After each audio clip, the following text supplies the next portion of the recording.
श्री हनुमान कथा दूसरा पाठ। आप सभी से रिक्वेस्ट है, चैनल को सब्सक्राइब, वीडियो को लाइक और एक कमेंट करें। धन्यवाद। रामायण की 5वीं पुस्तक सुंदरकांड हनुमान पर केंद्रित है। असुरराज रावण ने सीता का अपहरण कर लिया था, जिसके बाद 14 साल के वनवास के आखिरी साल में हनुमान राम से मिलते हैं। अपने भाई लक्ष्मण के साथ राम अपनी पत्नी सीता को खोज रहे हैं। ये और संबंधित राम कथाएं हनुमान के बारे में सबसे व्यापक कहानियां हैं। रामायण के कई संस्करण भारत के भीतर मौजूद हैं। ये हनुमान, राम, सीता, लक्ष्मण और रावण के रूपांतर प्रस्तुत करते हैं। वर्ण और उनके विवरण अलग अलग हैं, कुछ मामलों में काफी महत्वपूर्ण है। महाभारत संपादित करें। महाभारत एक और प्रमुख महाकाव्य है जिसमें हनुमान का संक्षिप्त उल्लेख है। पुस्तक 3 में महाभारत के वाना पर्व उन्हें भीमसेन के सौतेले बड़े भाई के रूप में प्रस्तुत किया गया है, जो उनसे कैलाश पर्वत पर जाने के दौरान गलती से मिलते हैं। असाधारण ताकत का आदमी भीम हनुमान की पूंछ को हिलाने में असमर्थ है, जिससे उसे एहसास होता है और हनुमान की ताकत को स्वीकार करता है। ये कहानी हनुमान चरित्र के प्राचीन कालक्रम से जुड़ी है। ये कलाकृति और राहत का एक हिस्सा भी है, जैसे विजयनगर खंडहर। कबीर सागर संपादित करें। हनुमान जी का आदि राम की शरण ग्रहण करना। संपादित करें। हनुमान जी राम जी को सुप्रीम मानकर भक्ति करते थे। कबीर के अनुसार जीवन के अंतिम क्षणों में उन्हें आदिराम के बारे में पता चला, तब गुरु शरण में जाकर भक्ति की और कल्याण कराया। पूरी कथा कुछ इस प्रकार है। संपादित करें। कबीर मत के अनुसार त्रेता युग में जब रावण ने सीता जी का हरण कर लिया तो उनकी खोज शुरू हुई। हनुमान जी ने सीता जी का पता लगाया कि वह रावण की कैद में है। सीता जी ने हनुमान को एक कंगन दिया था कि यह श्री राम को दिखा देना। जब वे सीता जी की खोज करके लंका से वापस आ रहे थे तो समुद्र को आकाश मार्ग से पार करके एक पर्वत के ऊपर उतरे। वहां पास ही एक बहुत सुंदर निर्मल जल का सरोवर था। सुबह सुबह की बात है। जो कंगन सीता जी ने हनुमान जी को दिया था, हनुमान जी उसको एक पत्थर पर रखकर स्नान करने लगे। उसी समय एक बंदर आया और कंगन उठाकर भाग लिया। हनुमान जी की नजर जैसे सर्प की मणि पर होती है, ऐसे कंगन पर थी। हनुमान जी पीछे दौड़े। बंदर भागकर एक आश्रम में प्रवेश कर गया और उस कंगन को एक मटके में डाल दिया। वह बहुत बड़ा घड़ा था। जब उस कुंभ में हनुमान जी ने देखा तो ऐसे ऐसे कंगनों से वह घड़ा लगभग भरा हुआ था। हनुमान जी ने कंगन उठाकर देखा तो सारे ही कंगन एक जैसे थे। भेद नहीं लग रहा था। असमंजस में पड़ गए। सामने एक महापुरुष ऋषि आश्रम में बैठे हुए दिखाई दिए। उनके पास जाकर प्रार्थना की कि हे ऋषिवर, मैं सीता माता की खोज करने गया था और सीता जी का पता लग गया है। एक कंगन माता ने मुझे दिया था, उसको रखकर स्नान करने लग गया। बंदर ने शरारत की और कंगन उठाकर इस मटके में डाल दिया। वह ऋषि उस समय मुनिंद्र नाम से आए। कबीर साहिब थे। मुनिंद्र साहिब ने कहा कि आओ भक्त जी, दूध पियो, बैठो विश्राम करो। हनुमान जी बोले कि काहे का दूध, मेरी तो सारी मेहनत विफल हो गई। इस कुंभ के अंदर एक ही जैसे सभी कंगन नजर आ रहे हैं। मुझे पहचान नहीं हो रही, वह कंगन कौन सा है?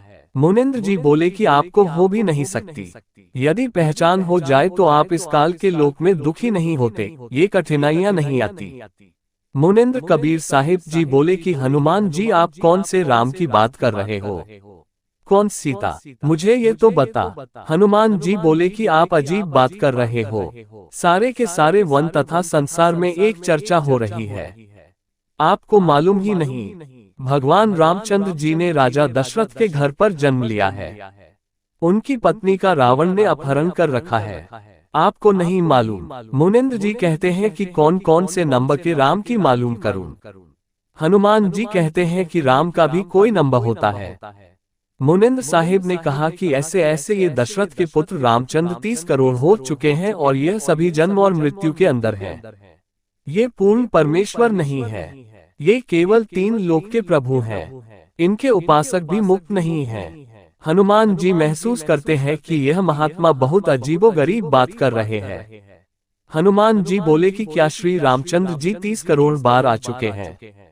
मुनिंद्र कबीर जी ने कहा, हाँ पुत्र, श्री राम अपना जीवन पूरा करके जब समाप्त हो जाएगा उसके बाद फिर नई आत्मा ऐसे ही जन्म लेती रहती है और आती रहती है। ऐसे ही तेरे जैसे हनुमान न जाने कितने हो लिए। ये तो इस ब्रह्म काल भगवान ने एक फिल्म बना रखी है, उसमें पात्र आते रहते हैं और इसी का प्रमाण ये कुंभ दे रहा है। इसमें जितने भी कंगन हैं यह आप ही जैसे हनुमान आते हैं और वह बंदर इसमें कंगन डालता है। इस कुंभ के अंदर मेरी कृपा से एक शक्ति है कि जो भी वस्तु इसमें डाली जाती है ये वैसी ही एक और बना देता है। ऐसे ही इस रूप का दूसरा कंगन तैयार कर देता है। आप इसमें से कंगन ले जाए और दिखाइए अपने राम जी को, ज्यों का त्यों मिलेगा। फिर कहा कि हनुमान जी सद्भक्ति करो, ये भक्ति तुम्हारी परिपूर्ण नहीं है, ये काल जाल से आपको मुक्त नहीं होने देगी। हनुमान जी बोले कि अब मेरे पास इतना समय नहीं है कि आपके साथ वार्ता करूं, परंतु मुझे आपकी बातें अच्छी नहीं लग रही हैं। कंगन उठाकर चले गए। कुछ दिनों के बाद हनुमान जी अयोध्या त्याग कर एक पहाड़ पर भजन कर रहे थे। यही दयालु परमेश्वर अपनी हंस आत्मा के पास गए तथा कहा कि राम राम भक्त जी। हनुमान जी ने ऋषि की तरफ देखा। फिर हनुमान जी बोले कि मुझे ऐसा लग रहा है कि आपको कहीं पर देखा हो। तब मुनिंद्र साहिब बोले कि हाँ हनुमान, पहली बार तो तूने मुझे वहाँ पर देखा जब आप सीता की खोज करके वापस आ रहे थे और कंगन को किसी बंदर ने मटके में डाल दिया था। दूसरी बार वहाँ पर देखा था जब श्री रामचंद्र जी का समुद्र पर पुल नहीं बन रहा था। उस समय मैंने अपनी कृपा से पुल बनवाया था। मैं वही मुनिंद्र ऋषि हूँ। हनुमान जी को याद आया, कहा कि आओ ऋषि जी बैठो, क्योंकि हनुमान जी बहुत प्रभु प्रेमी और अतिथि सत्कार करने वाले महापुरुष थे। कहा कि अब पहचान लिया। मुनिंद्र जी फिर प्रार्थना करते हैं कि हनुमान जी जो आप साधना कर रहे हो ये पूर्ण नहीं है, ये तुम्हें पार नहीं होने देगी, ये सर्वकाल जाल है, सारी सृष्टि रचना सुनाए। हनुमान जी बहुत प्रभावित होते हैं। फिर भी कहा कि मैं तो इन प्रभु से आगे किसी को नहीं मान सकता। हमने तो आज तक यही सुना है कि यह तीन लोक के नाथ विष्णु हैं और उन्हीं का स्वरूप रामचंद्र जी आए हैं। अगर मैं आपके सतलोक को अपनी आंखों देखूं तो मान सकता हूँ।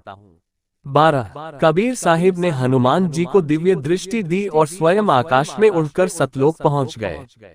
पृथ्वी पर बैठे हनुमान जी को सब वहाँ सतलोक का दृश्य दिखाया। साथ में ये तीन लोक के भगवानों के स्थान दिखाए और वो काल दिखाया जहाँ पर 1 लाख जीवों का प्रतिदिन आहार करता है।